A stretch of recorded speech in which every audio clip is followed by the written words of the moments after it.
Y le damos un aplauso al Señor. Amén. Aplaudamos la presencia de Dios porque Él es el que nos da este privilegio de congregarnos.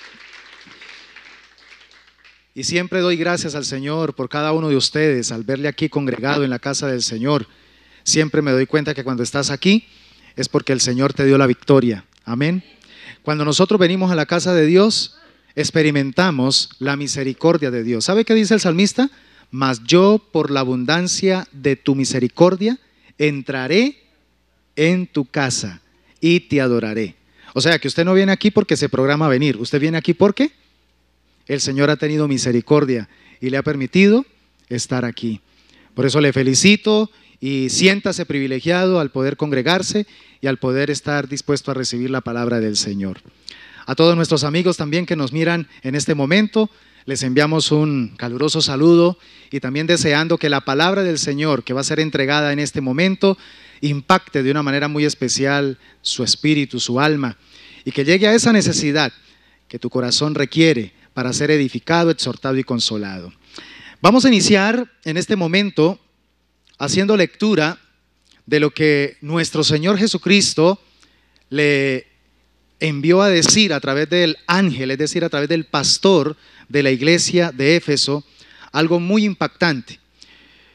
Apocalipsis capítulo 2, versículos 4 y 5.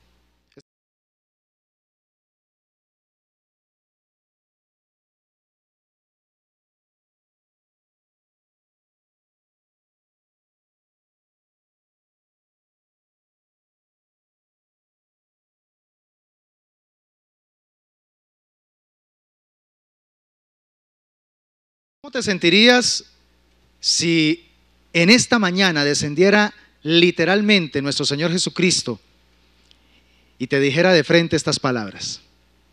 Y te dijera: Elías, tengo contra ti que has dejado tu primer amor. Elías, quiero aconsejarte que recuerdes de dónde has caído y te arrepientas y que comiences a hacer nuevamente las primeras obras. Elías, toma mi consejo porque si no vendré pronto a ti y quitaré tu candelero de su lugar si no te hubieres arrepentido. ¿Cómo suena? ¿Cómo suena esa palabra? Pues yo quiero que tomemos conciencia, mis hermanos, porque es lo que literalmente el Señor nos va a hablar en esta mañana, a cada uno de nosotros. Esta palabra no es para el vecino. Esta palabra no es para pensar: uy, ¿por qué no vino mi esposo? Pero ¿por qué no vino mi hijo? No, esta palabra es para cada uno de los que estamos aquí. Vamos a estar hablando sobre algunas cosas que necesitamos recuperar.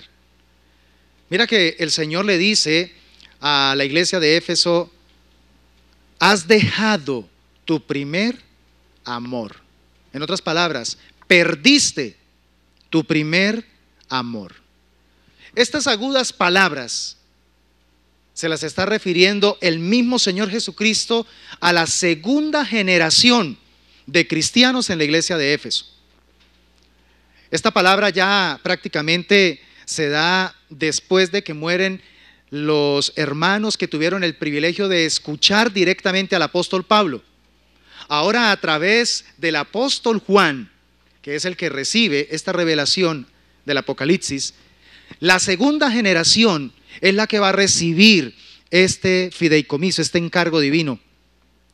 La misma que el apóstol Pablo, es decir, la iglesia que recibió también del apóstol Pablo un elogio. Ahora el Señor tiene que señalar un error.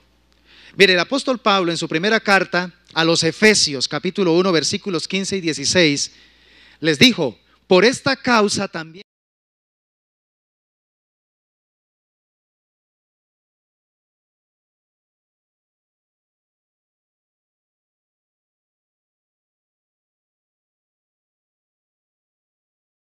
y específicamente la generación de la iglesia de Éfeso, que fue coetánea o contemporánea con el apóstol Pablo, se caracterizó por ser una iglesia avivada en su fe, en su amor para con Dios y para con el prójimo. Llega la siguiente generación Y ahora el mismo Señor Jesucristo tiene que decirle, necesito que se arrepientan porque perdieron algo que era característico de la iglesia auténtica. Han perdido su celo por Dios. Esta iglesia de Éfeso se caracterizó por ser una iglesia sumamente activa.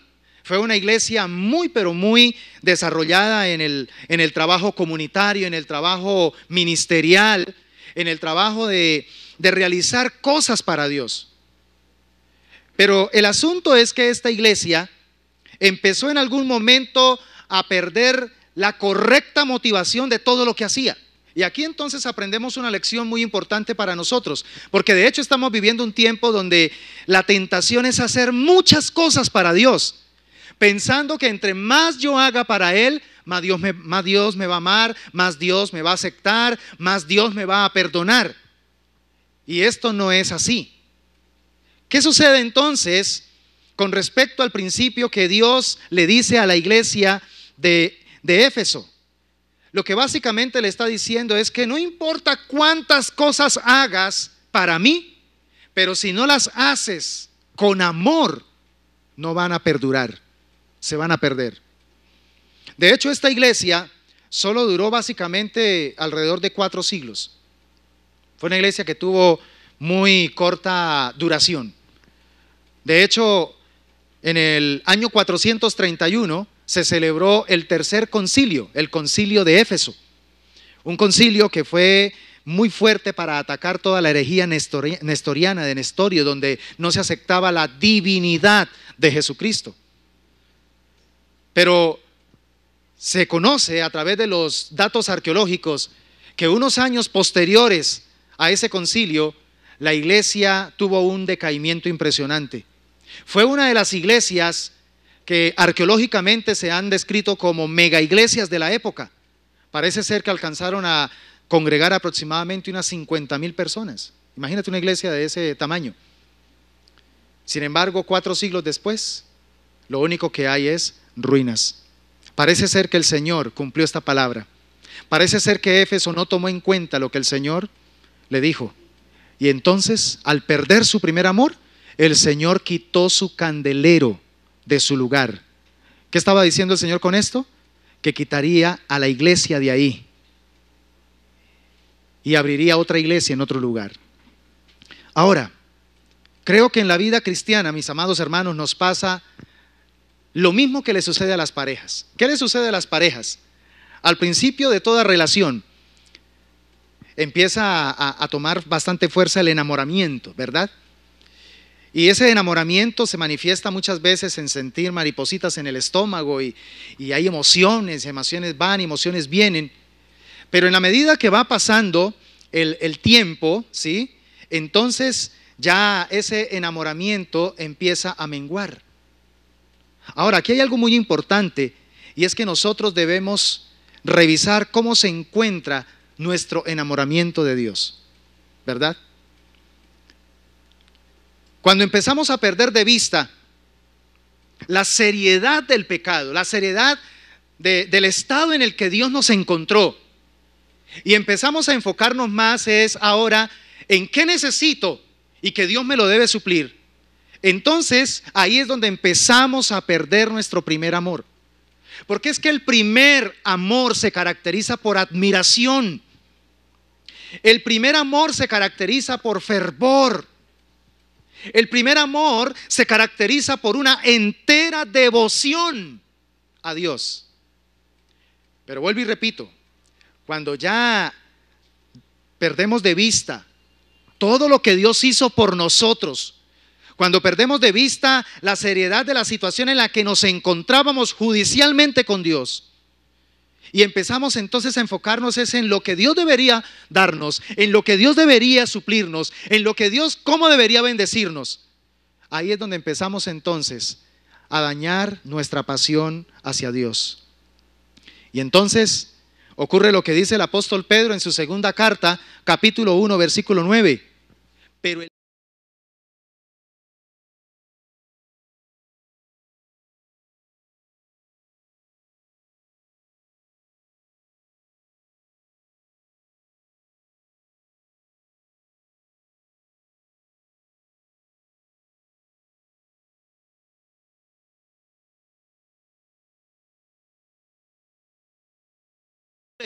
al valor de la obra de Cristo por nosotros en la cruz.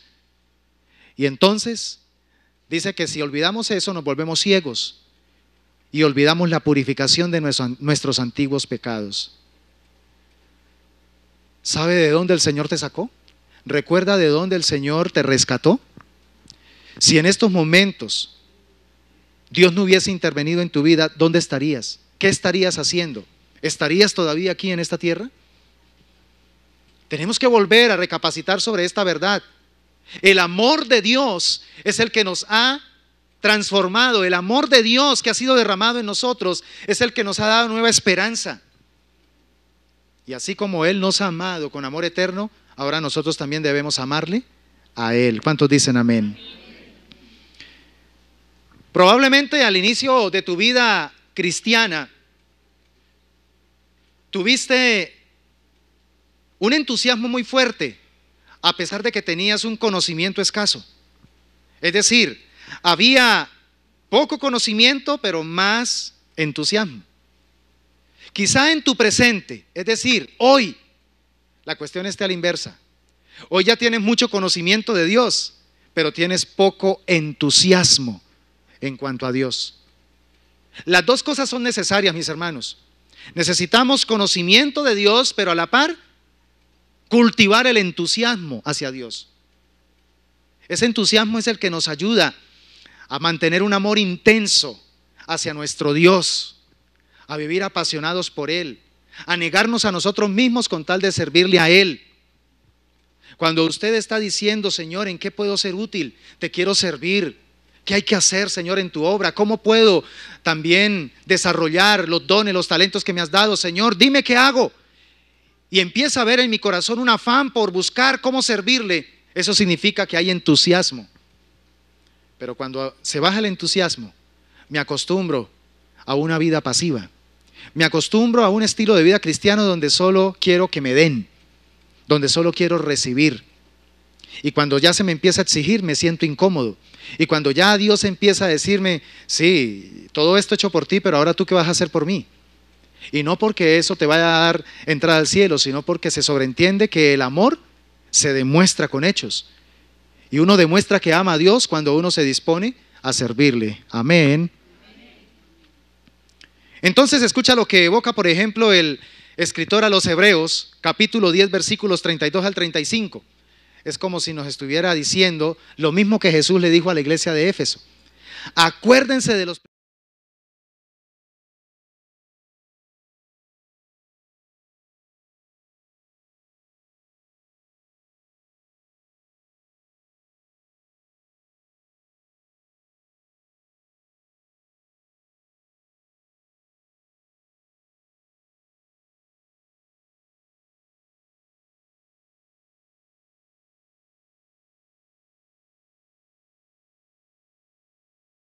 ahora te veían con una Biblia, leyéndola, porque ahora apartabas tiempo en las noches para orar o te levantabas temprano para buscar el rostro del Señor, porque ahora empezabas a buscar cualquier oportunidad para hablarle a tus familiares, a tus amigos, de cómo Dios te había transformado. ¿Recuerdas esas épocas, mis hermanos?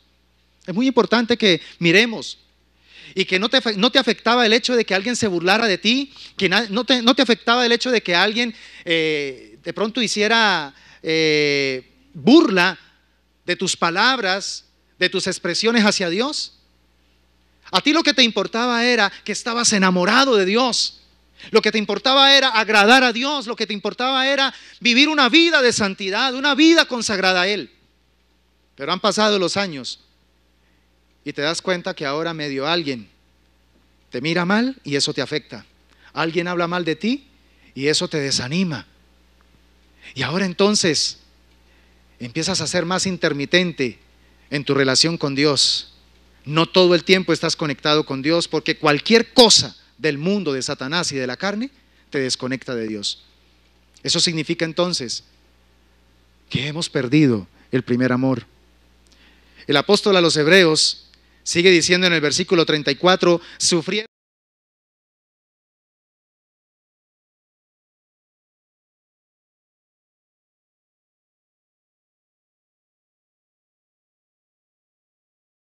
creyente.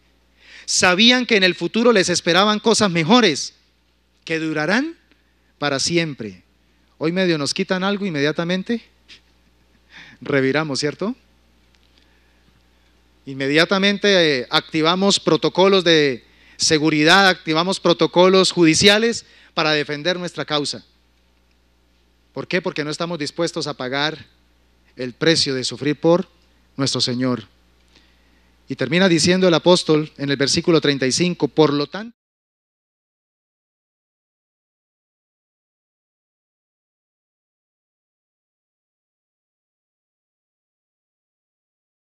escúchame bien, volviendo a recuperar algo que hemos perdido en nuestra fe cristiana, y es nuestro primer amor. ¿Sabe cómo uno le demuestra a Dios que está enamorado de Él? Como por ejemplo el esposo que está enamorado de su esposa, o la esposa que está enamorado de su esposo, o los novios.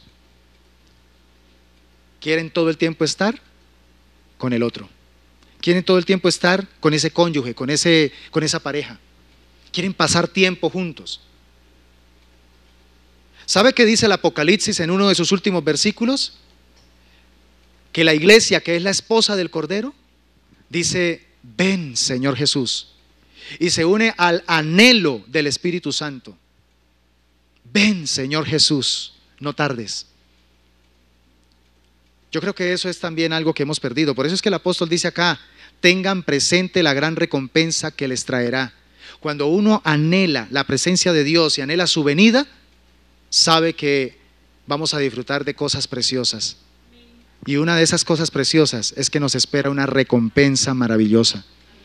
¿Sí lo sabía, mi hermano? ¿Sabía que Dios te quiere recompensar? Él no solamente te quiere salvar, Él te quiere recompensar. Él no solamente quiere que mantengas tu fe para salvación, sino también tu fe para servicio. Porque ese servicio que le des al Señor, Él lo va a recompensar. Por eso yo creo que en este tiempo, mis hermanos, donde necesitamos librar tantas batallas para mantenernos firmes y fieles al Señor, necesitamos recuperar algunas cosas para volver a nuestro primer amor. Y quiero que tome nota, porque esto te va a ayudar para que al salir de aquí, de este lugar, tú puedas empezar a revisar. En serio, he perdido esto, necesito recuperarlo.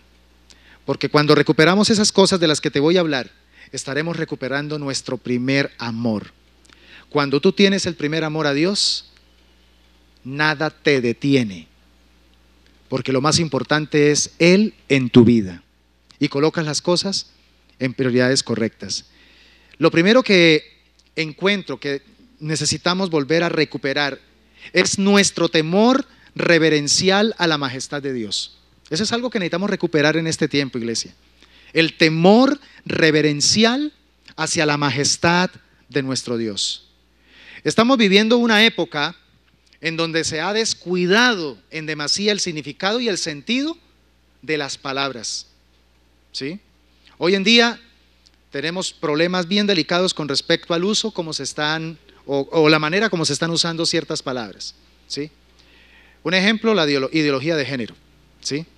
Está haciendo un uso perverso de las palabras y está queriendo incorporar unos pseudo significados a las palabras que van totalmente en contra de la raíz original y el significado original. Pero pareciera que nosotros los creyentes también estamos adoptando muchas expresiones carnales del mundo y las estamos aplicando con facilidad a Dios. Hoy en día uno encuentra a mucha gente, y sobre todo dentro del cuerpo de Cristo, personas que cuando se dirigen a Dios, se dirigen con expresiones como, por ejemplo, el man está vivo, el del piso de arriba me cuida, o por ejemplo, Dios es mi parce, Él es mi pana, oye, Chuchito lindo, Diosito santo, y la lista continúa. Y estamos usando una cantidad de expresiones ligeras, irresponsables, irreverentes, que cada día lo que están alimentando en nosotros es esa incapacidad de percibir correctamente a Dios. Porque eso es lo que está pasando. Estamos perdiendo la capacidad de sana percepción, porque le estamos faltando el respeto. De hecho, decir que conocemos a Dios y al mismo tiempo faltarle el respeto Esa es la más grande hipocresía que puede haber en el corazón humano. Se sobreentiende que si nosotros conocemos a Dios como debe ser conocido a través de la Biblia, no a través de la experiencia de X o Y personaje, sino a través de lo que dice la palabra de Dios, que es nuestra norma y conducta de fe. El resultado de conocer verdaderamente a Dios, en primera instancia, lo que arrojaría en nuestro corazón es un temor reverente. Es un temor realmente santo por causa de la majestad de Dios. Porque es que no nos estamos dirigiendo por ahí a cualquier, como decía mi abuela, a cualquier lagaña de mico. Nos estamos dirigiendo nada más ni nada menos que al Creador, al Salvador y al sustentador de todas las cosas.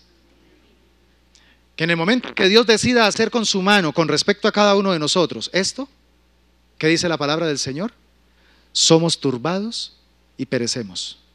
¿Sabe por qué estamos respirando? ¿Sabe por qué estamos viviendo? ¿Sabe por qué podemos comer? ¿Sabe por qué podemos vestirnos? ¿Sabe por qué podemos trabajar? Porque su diestra nos ha sostenido. Porque su brazo está así, sosteniéndonos, para que no caigamos. Pero hemos llegado a una dimensión tan irresponsable, donde hemos perdido la percepción correcta del ser de Dios.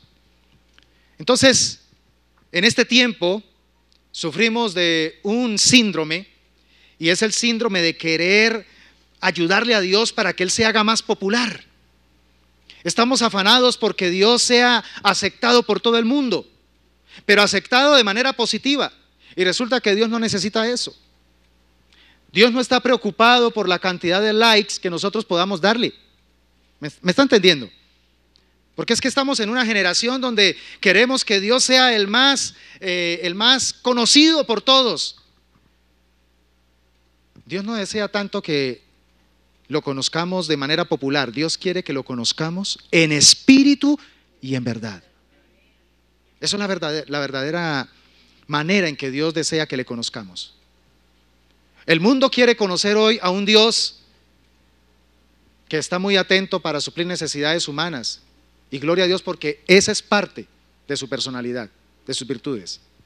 Pero la esencia del Dios que Él desea que nosotros le conozcamos es ese Dios que está sentado en un trono, cuyo cimiento es justicia, juicio y equidad. Amén.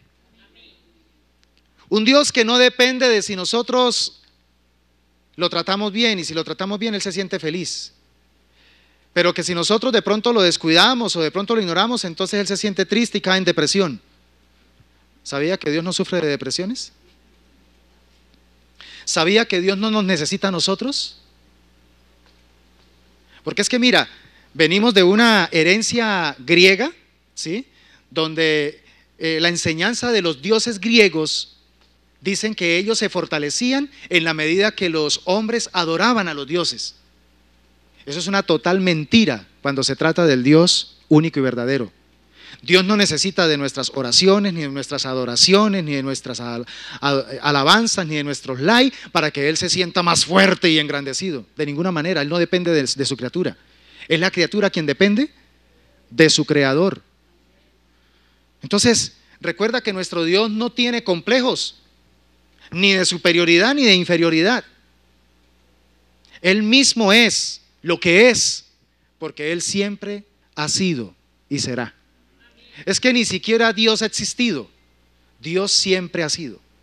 Porque si dijéramos que Dios ha existido, damos a entender que en algún momento no era. Por eso es que el nombre innombrable de Dios se basa en el ser de Dios. Yo soy el que soy. Ese es Dios. Eso significa entonces que nosotros no podemos darle a Dios absolutamente nada que haga que Él se sienta mejor, porque Él es perfecto. Entonces, hermano, lo que tenemos que hacer es más bien ir delante de Él y ofrecerle nuestro corazón humillado, reverente, nuestro corazón humilde delante de Dios, con la conciencia de quién es Él. Salmo 95, 6 y 7 dice: vengan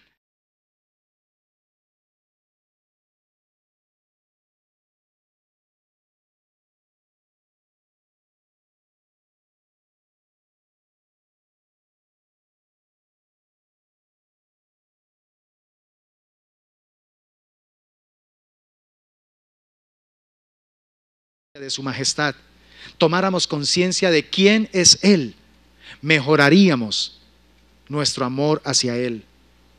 Desearíamos más su bendita presencia. Hay otro elemento que definitivamente necesitamos volver a recuperar y tiene que ver con nuestra adoración a Dios en espíritu y verdad. Ese es otro elemento importante. Hemos perdido la facultad de adorar a Dios en espíritu y en verdad.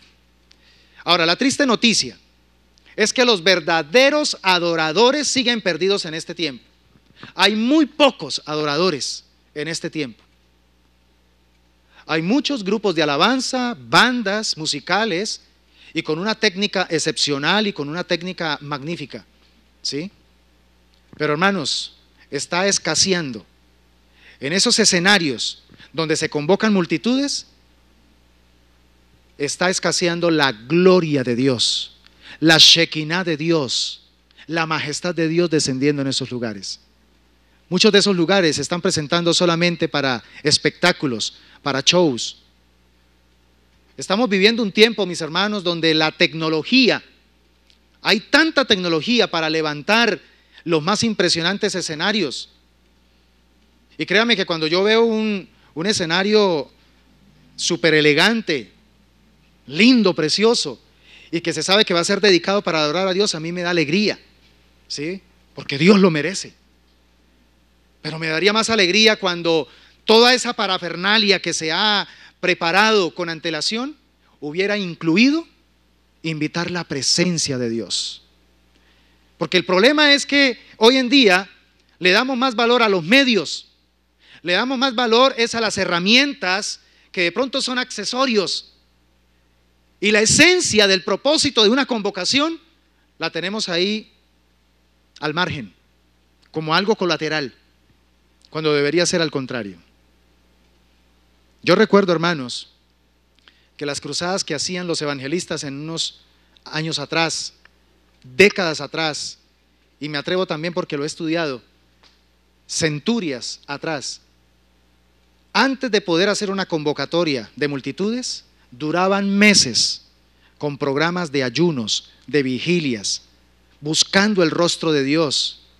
Y se abstenían de colocar fechas exactas y anunciarlas al público hasta que recibieran de parte de Dios el aval para hacer esa actividad. Hoy en día eso no se ve. Hoy en día aquí lo importante es agendarnos, ¿sí? Y nosotros somos los que ponemos la fecha y le decimos, bueno, Dios, te necesitamos que nos visites para tal día, a tal hora, en tal lugar. Y necesitamos que hagas lo que necesitas hacer en ese lugar. Y no buscamos, no nos preparamos en la presencia del Señor como debería ser. Si tuviera el privilegio de preguntarle, por ejemplo, a un Gille Ávila, ¿cómo se preparaba para una cruzada evangelística? A Tony Osborne, ¿cómo se preparaba para esas cruzadas? Donde el poder de Dios se manifestaba no solamente con sanidades literales, sino también donde habían milagros reales de conversión. Campañas de Gille Ávila todavía están mostrando fruto de gente convertida que en estos momentos son siervos del Señor, que han militado en la gracia, que no se han devuelto, sino que por el contrario han perseverado y hoy en día también son poderosos ministros del Evangelio. Pero eso viene como producto de un hombre que ha entendido que lo más importante cuando se trata de hacer algo para Dios es la presencia de Dios. Amén. Hoy en día tenemos los pastores un desafío muy grande. Estamos luchando con muchas presiones, demasiadas presiones a nivel mediático. Estamos luchando con mucho estrés, mucha ansiedad. Y eso nos está robando el enfoque de lo verdaderamente importante, la presencia de Dios. Amén. La presencia de Dios. Ahora bien,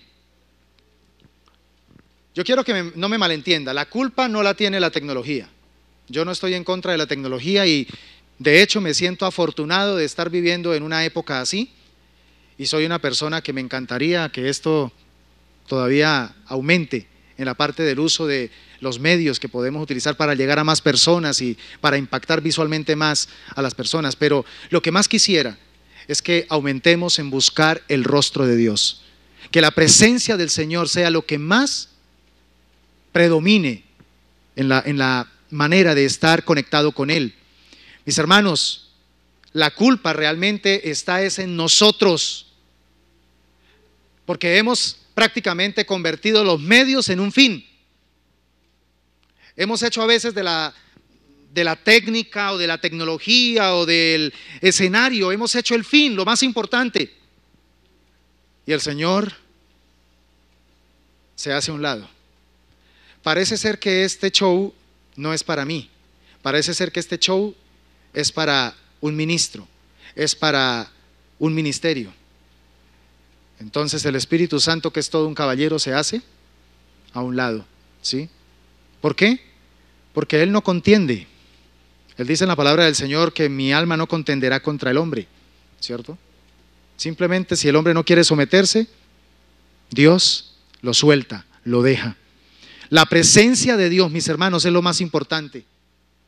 Hagamos de la presencia de Dios nuestro fin, nuestro propósito, nuestra meta. Ahora, el verdadero adorador me llama la atención porque lo que hace es sumergirse en Dios. El verdadero adorador es el que toma conciencia de la naturaleza y del carácter de Dios para poder aplicarlo a su vida. El verdadero adorador quiere ser cada día como Dios en carácter, quiere parecerse a Dios. Y esto quiere decir entonces que él toma conciencia de cuál es su esencia cuando se trata de adorarlo. El verdadero adorador sabe y comprende que la adoración no es un momento, que la adoración no es un escenario, que la adoración no es un canto, que la adoración no es un instrumento, ni mucho menos un público que de pronto se emociona por lo que se presenta. Estos simplemente son medios. El verdadero adorador entiende que es su vida entera la que tiene que rendir, la que tiene que consagrar delante de Dios. Y como es su vida entera, hace de la adoración un estilo de vida, algo permanente. ¿Me está entendiendo, hermano? Permanente. Gloria a Dios por los ministerios de alabanza. Gloria a Dios por los músicos. Gloria a Dios por los adoradores. Son expresiones que nos ayudan a retroalimentar y a integrar nuestra adoración en la vida diaria. Pero la verdadera adoración es la que yo presento y planteo delante de Dios cuando estoy allá en casa, cuando estoy con los míos, cuando estoy en mi trabajo, cuando tengo la oportunidad de hacer un torcido, cuando de pronto estoy a solas y nadie me está viendo, ¿qué miro? ¿Qué leo? ¿Qué pienso? Eso es verdadera adoración, porque significa que entonces estoy todo el tiempo expuesto ante la presencia de Dios. Algo que no sucedía en el Antiguo Testamento. En el Antiguo Testamento solamente la tribu de Leví fue escogida para ministrar en el santuario y adorar a Dios. Las demás tribus no podían hacerlo. Y sin embargo, dentro de la tribu de Leví, no todos los levitas podían ministrar en el lugar santo, porque todos los sacerdotes debían ser levitas, pero no todos los levitas podían ser sacerdotes. Y hay un elemento todavía más restringido, y es que para poder ministrar en el lugar santísimo, solamente podía un sumo sacerdote ingresar una vez al año, y con el riesgo de que no saliera vivo. Así de delicada era la expresión de adoración en el Antiguo Testamento. Ahora, hermanos, eso no ha cambiado. Eso no ha cambiado, aunque usted piense que ya es diferente. No ha cambiado. El problema es que lo que ha cambiado es nuestra conciencia. Nuestra percepción de Dios ha cambiado y por eso es que nos hemos relajado. Pero yo encuentro en el Nuevo Testamento a un Dios que nos recuerda que Él sigue siendo majestuoso, poderoso y celoso. Y si no, pregúntele a Ananías y Zafira. ¿Sí me entiende? Porque se metieron con un elemento importantísimo que es de adoración. Pretendieron vender lo que tenían, que ellos mismos, nadie los obligó a vender, ellos mismos decidieron vender la heredad. Y cuando ya tuvieron la platica, cambiaron de parecer. Vamos a decir que la vendimos en tanto para quedarnos con esta partecita y que nadie sepa. Y sustrajeron de lo que ellos le habían dicho a Dios que era para él. Y entonces, ¿qué pasó? Dijeron, nos quedamos con esto. Llega primeramente el marido, muy contento, muy feliz y arrogante porque había dado una gran siembra para la obra del Señor. Y le dice Pedro, ¿por qué has mentido al Espíritu Santo y a Dios?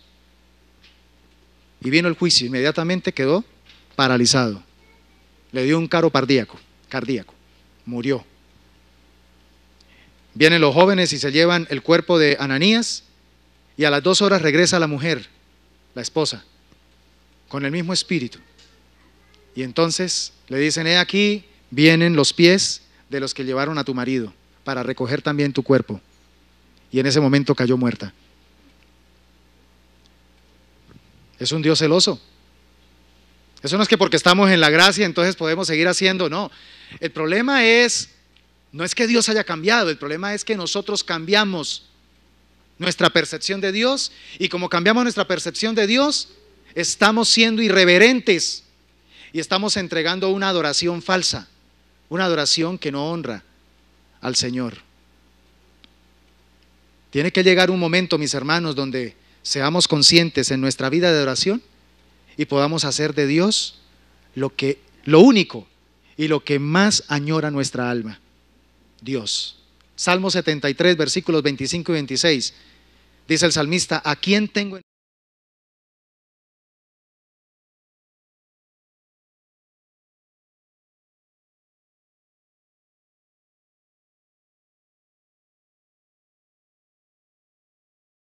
punto tenemos que llegar?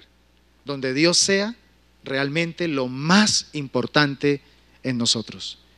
Que si el Señor me quita cualquier otra cosa, cualquier persona me la quita de mi alrededor, yo pueda seguir adorándolo a Él. Si Dios te quitara algo que amas en este momento, ¿seguirías adorándolo? No me responda, porque quizás es una de las preguntas más delicadas que más a menudo evadimos, porque sabemos cuál es la respuesta. Ahora, termino con la tercera. Otro tercer elemento que necesitamos recuperar para poder volver al primer amor es nuestra conciencia de lo invisible y de lo eterno. Definitivamente se ha perdido en este tiempo porque estamos saturados por todos lados de lo instantáneo, estamos saturados de lo momentáneo, estamos saturados de lo inmediato, estamos saturados de lo gratificante. Ese es nuestro modus operandi. Esa es la manera como nosotros nos conducimos en esta tierra, en este tiempo. Queremos todo ya. Y esta perspectiva entonces nos está sumiendo en una vida que se nos está pasando rápidamente. Mire, esto es como una ironía, porque el afán por disfrutar la vida nos está esclavizando a una permanente ansiedad. Lo que más añora el ser humano es disfrutar la vida. Pero si revisamos la realidad de nuestra existencia, nos damos cuenta que aunque esa es la filosofía que estamos de pronto trabajando, en la práctica la estamos anulando. Porque ansiamos disfrutar la vida, pero es lo que menos hacemos o es lo que menos experimentamos. Estamos viendo el disfrutar la vida como una meta que a largo plazo llegará a nuestra vida, cuando la vida se puede disfrutar en el día a día. Amén. Yo puedo disfrutar cada momento, cada espacio. Una vez hice un estudio sobre el libro de Eclesiastés y encontraba precisamente que la palabra que se utiliza para hablar de instantes es la palabra et. Y está hablando precisamente de momentos. La vida se constituye de momentos, pero yo tengo que incorporarle a esos momentos, escúchame bien, eternidad. Y la única manera de usted poder incorporarle eternidad a un momento es teniendo la facultad de disfrutarlo. Dígame si usted está de acuerdo o no con lo que le voy a decir. Los momentos que usted eterniza en su vida, que los recuerda, no importa los años que hayan pasado, ¿no han sido precisamente porque los disfrutaste? Yo tengo momentos que recuerdo en mi infancia, porque el solo hecho de recordarlos me producen alegría, satisfacción. Todavía cuando evoco esos momentos, todavía siento el sabor hasta de un alimento o el olor que se dio en ese momento.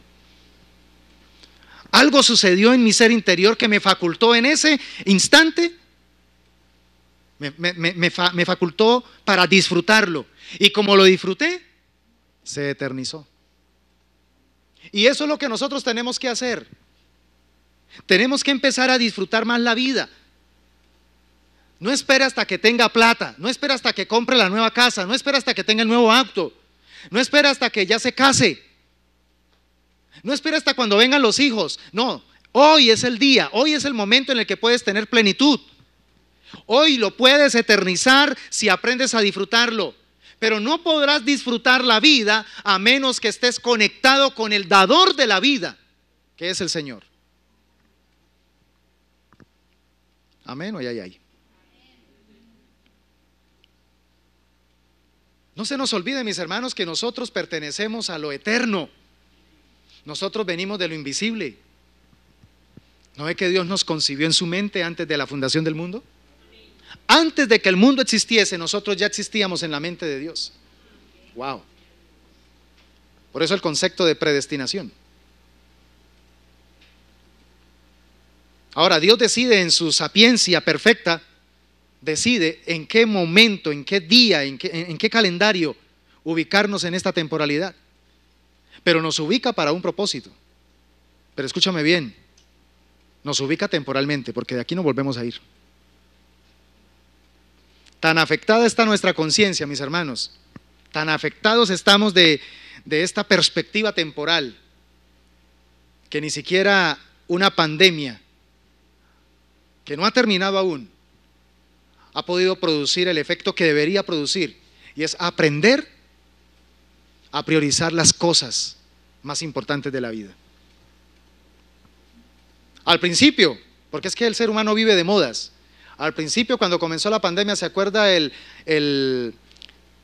aire tan impresionante que se empezó a ver en las redes sociales de oraciones?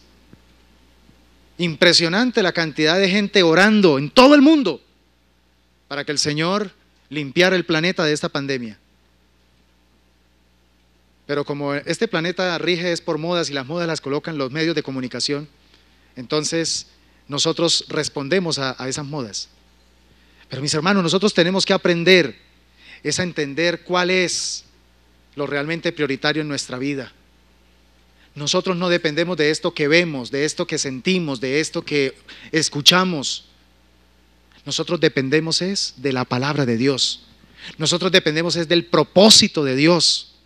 ¿Sabía que Dios tiene con cada uno de nosotros un propósito supremo?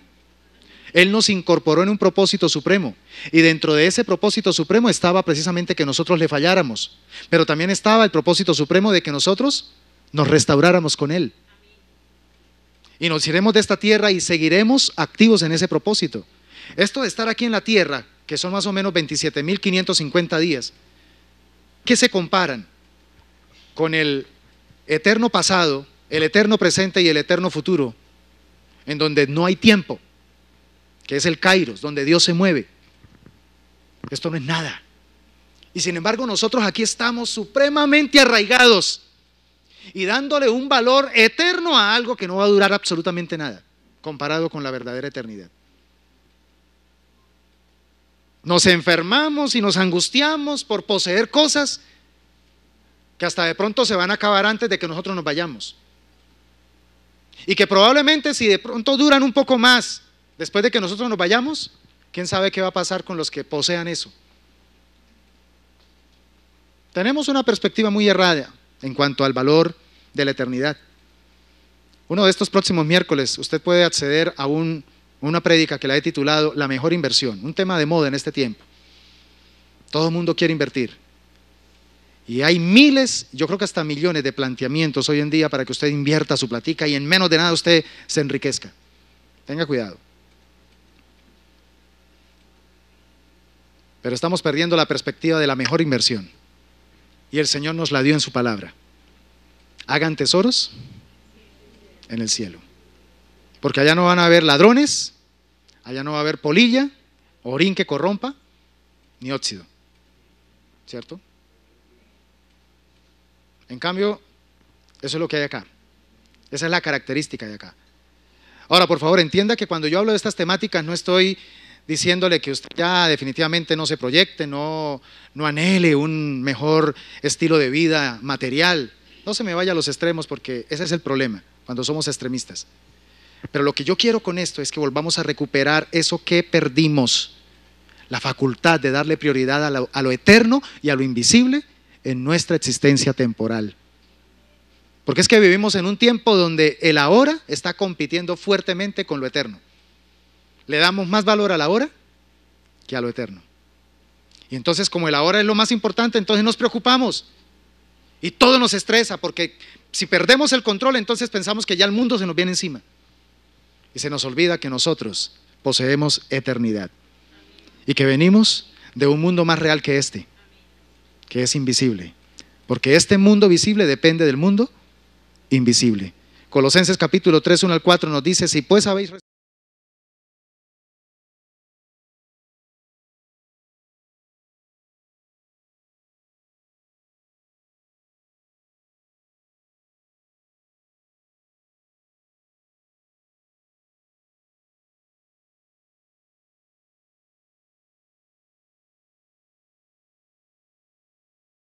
Amén. Yo quiero terminar diciéndote, hermano, hay una pregunta importante. ¿En tu presente amas a Dios con el mismo fervor que tenías cuando eras nuevo creyente? ¿Es el mismo fervor? Si vienes a la iglesia el domingo y disfrutas de su presencia, pero al salir de este lugar, la presencia de Dios queda aquí y no va contigo, eso es un síntoma de que algo no está bien con tu espiritualidad. Eso significa de que hay algo que has perdido y probablemente sea tu primer amor. Si ganamos lo exterior, pero perdemos lo interior, pues entonces perdimos todo. Porque lo realmente valioso y lo que realmente perdurará es lo interior, lo que Dios trabaja en nosotros, el carácter que nosotros dejemos formar a través de Cristo Jesús. Yo creo que, como dijo Jesús a la iglesia de Éfeso, definitivamente tenemos que aceptar que hemos perdido algo. Hemos perdido nuestro primer amor. Te pregunto, ¿te gustaría volver a recuperar ese primer amor? Amén. 3 perspectivas que hay que volver a recuperar. La perspectiva de la majestad de Dios. La perspectiva también de ¿qué? ¿Cuál fue la segunda que le planteé? La perspectiva de la adoración en espíritu y en verdad. ¿Y la tercera cuál es? La perspectiva de la eternidad, o de lo que tiene que ver con lo invisible, ¿sí? 3 cosas que nos ayudarían a volver a avivar en nosotros esa pasión por Dios. Porque cuando tenemos la perspectiva correcta, estamos teniendo la percepción correcta. Y cuando tenemos la percepción correcta, en este caso de Dios, vamos a poder verdaderamente amarlo. Entre más conozco a mi esposa, más la amo. Entre más conozco a Dios, más lo amo. Amén. Cierra tus ojos, por favor. Gracias te doy, Señor, por tu palabra. Gracias porque a través de ella tú nos edificas, tú nos consuelas, pero también nos exhortas. Te pedimos, Señor, para que nos ayudes a recuperar esas cosas que hemos perdido. Aceptamos que el mismo mensaje que le enviaste a la segunda generación de cristianos en Éfeso es el mismo mensaje que nos envías a nosotros en este tiempo. Tienes algo contra nosotros y es que hemos perdido el primer amor. Necesitamos volver a recuperar, Señor, ese primer amor. Hoy nos has hablado de la importancia de volver a recuperar la perspectiva de tu majestad, de tu grandeza. Que cada vez que nos acerquemos a ti, nos dirijamos a ti, que no se nos olvide que ante todo tú eres el Rey de Reyes y Señor de Señores. Mi Dios, Ayúdanos para que también volvamos a recuperar la perspectiva de la verdadera adoración, no aquella que se enfoca en los medios, no aquella que se enfoca, Señor, en un escenario, en una canción, en un público, sino aquella que se enfoca es en la misma presencia de Dios. Gracias por todos los medios y las parafernalias que pueden llegar a aportar para un ambiente aún mejor, Señor, pero que esto no se convierta en lo más importante. Ayúdanos para adorarte en espíritu y en verdad. Ese es el mejor escenario de una verdadera adoración. Nuestro espíritu conectado con el Espíritu de Dios y sobre todo teniendo el conocimiento de la verdad, porque a Dios se le adora con la verdad. Y en tercer lugar, Señor, ayúdanos a recuperar la perspectiva de la eternidad y de lo invisible. Ayúdanos a salir de este entorno, Señor, tan ajetreado, tan estresante, angustioso, afanoso, donde queremos hacer muchas cosas porque queremos y consciente o inconscientemente pensamos: algún día voy a disfrutar la vida, algún día voy a tener paz, algún día voy a tener esto que quiero. Y la vida se nos está yendo, se nos está escapando, cuando la manera de poder eternizar un momento, porque la vida está constituida de momentos, es precisamente disfrutándolo. Danos la capacidad de disfrutar. Quita de nosotros toda anedonia. Quita de nosotros, Señor, esa incapacidad de poder disfrutar las cosas como se están presentando. Porque quizá estamos en un perfeccionismo extremo donde siempre estamos esperando que las cosas salgan, sucedan como nosotros pensamos, y esto nos estresa. Porque estamos esperando algo perfecto en un mundo imperfecto. Estamos esperando felicidad en un mundo de infelicidad. Mi Dios, ayúdanos para volver a tener la perspectiva de estos tres elementos, porque se constituyen en los elementos que avivan en nosotros el primer amor. Queremos volver al primer amor. Queremos volver a ese escenario donde podamos estar dispuestos a sacrificarnos, a negarnos a nosotros mismos, a pagar el precio que sea necesario con tal de amarte, con tal de agradarte, con tal de servirte, con tal de hacer tu voluntad. Que vuelva a nosotros ese entusiasmo. Tenemos buen conocimiento hoy en día de tu palabra, pero necesitamos también aumentar el entusiasmo. Necesitamos volver, Señor, a activarnos en esa búsqueda. Es lo que te pido junto con tu iglesia en esta hora. Ayúdanos, Señor, para que esta palabra cumpla ese propósito, Señor, de reactivar en nosotros ese primer amor en Cristo Jesús. Amén y amén. Gracias por visitarnos y permanecer con nosotros hasta el final. Esperamos que el contenido de este video haya sido de tu agrado. Si quieres recibir más, suscríbete por favor a nuestro canal. Y si quieres seguir disfrutando de más videos como este, quédate con nosotros. Este es nuestro más reciente video. Dios te bendiga.